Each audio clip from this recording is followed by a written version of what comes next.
Haryana at 9 PM news channel में आपका स्वागत है। आइए आपको कराते हैं खबरों से अपडेट। सोनीपत ब्रेकिंग। खरखुदा के गांव हलालपुर में महिला पहलवान और उसके भाई की गोली मारकर हत्या करने के 2 आरोपियों को एसआईटी टीम ने गिरफ्तार कर लिया है। एसआईटी ने रोहतक के डिग्गल रोड से आरोपित सुजाता और उसके भाई अमित को गिरफ्तार कर लिया है। एसआईटी उनको लेकर सोनीपत आ रही है। शुक्रवार दोपहर में उनको न्यायालय में पेश किया जाएगा। सुजाता मुख्य आरोपी कोच पवन की पत्नी है और अमित उसका साला है। इनकी भी रिपोर्ट में नाम दर्ज कराया था। ब्रेन वॉश ही नहीं, जन्म प्रमाण पत्र में हेराफेरी भी कराता था कोच पवन। निशा के परिवार से ऐंठ चुका था करीब 8 लाख रुपए। गुरुवार को एक साथ दोनों भाई बहनों का हलालपुर गांव में नम आंखों से अंतिम संस्कार किया गया।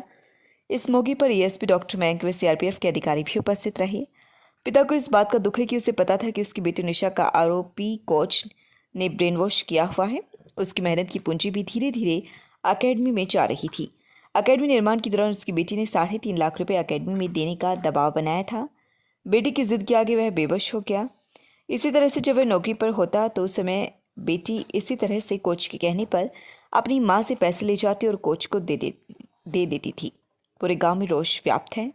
भाई बहनों के पिता दयानंद दहिया ने बताया कि अकेडमी में प्रैक्टिस करने वाले खिलाड़ियों का कोच ब्रेन वॉश तो करता ही था, उन्हें झांसे में भी रखता था। उसकी लड़की का फर्जी जन्म प्रमाण पत्र बनवाने के लिए 15,000 की डिमांड की थी। उसे इस बात का पता चला तो उन्होंने इनकार कर दिया, जिसके बाद उसकी बेटी निशा कई दिनों तक उनसे नाराज रही थी। बहन से आज तक नहीं बोली थी निशा। आरोपी कोच ने खिलाड़ी निशा का इतना अधिक ब्रेन वॉश किया हुआ था कि उसकी बहन ने एक बार कोच की फर्जी जन्म प्रमाण पत्र वाली बात पिता से बताई थी तो निशा मानसिक रूप से इतनी अधिक विकृत हो चुकी थी कि वह पिछले करीब 3 वर्षों से अपनी बड़ी बहन से ही नहीं बोलती थी। काउंसलिंग करने का भी बनाया था मन। बेटी निशा ने अपनी इनाम में मिली 50,000 रुपये की नगद राशि भी कोच को ही दे दी थी। पिता दयानंद दहिया को जब इस बात का पता चला तो उसे लगा था कि बेटी को साइकियाट्रिक चिकित्सा की ज़रूरत है और उसकी काउंसलिंग की जानी है, लेकिन उसे लगा कि कहीं बेटी बुरा न मान जाए। बेटी करीब 8 लाख रुपये अकेडमी में ज़बरदस्ती डोनेट कर चुकी थी। आरोपी ने बेटी निशा को एग्ज़ाम भी नहीं देने दिए। निशा फिलहाल जेबीटी में पढ़ती थी। दहिया खां बोली, बेटियों के लिए अलग से अकेडमी हो, हथियारों के लाइसेंस हो रद्द।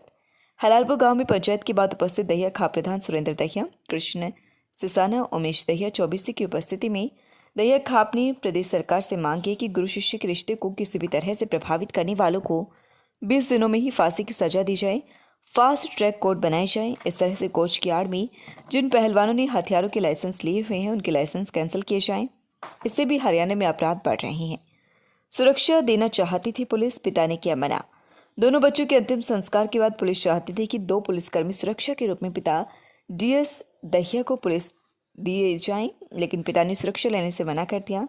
लगातार अकेडमी का हो रहा था विस्तार, अभी भी चली हुई थी निर्माण कार्यवाही। अकेडमी निरंतर आगे बढ़ रही थी। मौजूदा हाल में भी अकेडमी में निर्माण कार्य किया जा रहा था, कमरे बनाए जा रहे थे। वर्ष 2016 व 18 में कोच के संपर्क में आई थी बेटी निशा। जानकारी के मुताबिक 12वीं कक्षा की प्रताप स्कूल से करने के बाद निशा ने बीए में दाखिला ले लिया था और नांगल ठाकरान बवाना अखाड़े में प्रैक्टिस के लिए जाती थी। वहीं पर यह कोच भी आता था। यहीं से निशा का संपर्क कोच के साथ हुआ था। बाद में कोच ने हलालपुर गांव में ही अकेडमी खोल ली थी।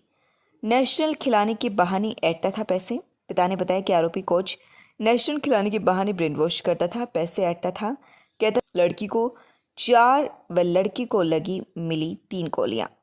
पोस्टमार्टम रिपोर्ट में सामने आया कि लड़की को 4 गोलियां लगी हुई थी, जबकि लड़की को 3 गोलियां लगी हुई मिली हैं। पुलिस ने दोनों आरोपियों पर 1-1 लाख रुपए का इनाम भी घोषित कर दिया है। अकेडमी में प्रैक्टिस करने वाले बच्चों के ओपन में दूसरे स्कूल में चले हुए हैं नाम का। कोचिंग से सामान पर भी उतरा ग्रामीणों का गुस्सा। आक्रोशित ग्रामीणों ने पूरी बिल्डिंग को तोड़ दिया। कुश्ती के मैट व जिम खाने को भी आग के हवाले कर दिया। मौके पर करीब 4 एसी कूलर सब जल गए। जनरेटर आग के हवाले किया गया। खेतों में खोल तलाशती रही पुलिस। 6 खोल अकेडमी के गेट के पास ही पुलिस को पड़े मिले थे।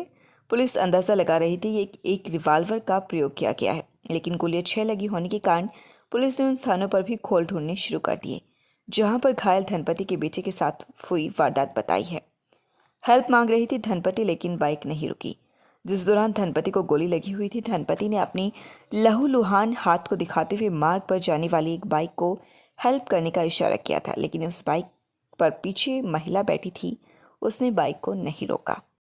अवैध रूप से चल रही थी एकेडमी, प्रशासन ने साधी हुई थी चुप्पी। हलालपुर में स्थित पहलवान सुशील कुमार के नाम से जो एकेडमी चल रही थी वह अवैध रूप से चल रही थी, जिसकी जिला प्रशासन से कोई मंजूरी नहीं ली गई।